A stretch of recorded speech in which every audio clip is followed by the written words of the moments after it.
Yo, what's cracking everyone? My name's TEkSTA and, well, we've had a little bit of a leak going on.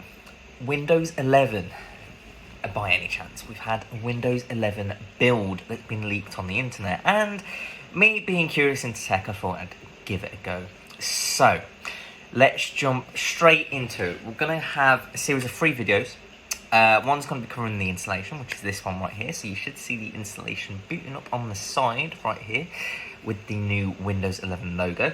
I'm then going to be going through the setup experience once it's all installed, and then going to be having a quick run through as to what's new in Windows 11. So, right, what I'm going to be doing is using my test machine. So it's got a copy of Linux on there, and we're going to be using GNOME boxes to run the virtual machine for which Windows 11 is being installed in. So as you can see, once we've got to the first screen, it's still quite reminiscent of Windows 10 and Windows 8 in terms of its installations. Nothing really new striking out here.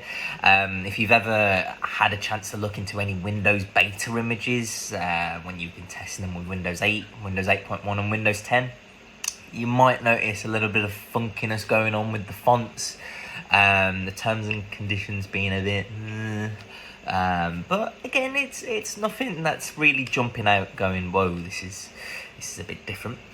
It does still ask for an activation key, which in 2021 is a bit bizarre. And then we get to choose our edition of Windows 11 that we want to install. So we're going with Windows 11 Pro. You can see that the terms and conditions were last updated in June 2021. So you can see that this is quite a recent build. But we don't know when exactly it was compiled. So once you've accepted that, then go straight into configuring your hard drive and then let the installation run. Now, this bit is the bit I'm going to speed up. You'll notice the bar going a little bit crazy at the bottom because virtual machines, I'm trying to run it on an older machine, so it's not using a fancy NVMe SSD or anything. So we definitely need to speed this up.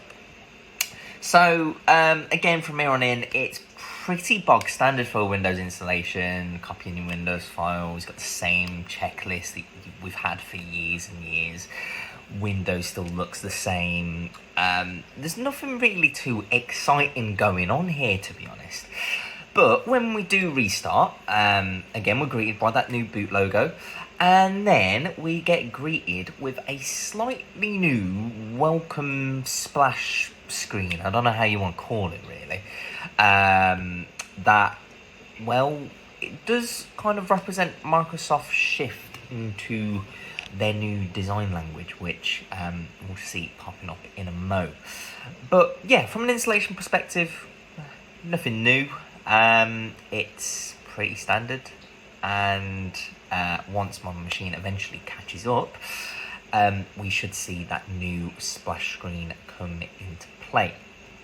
I must admit that installing it did take a while, and there's the new splash screen, as you can see, and the new out-of-the-box experience, which in my next video I'm going to cover. So stay tuned, and I'll see you guys in the next video. Bye-bye.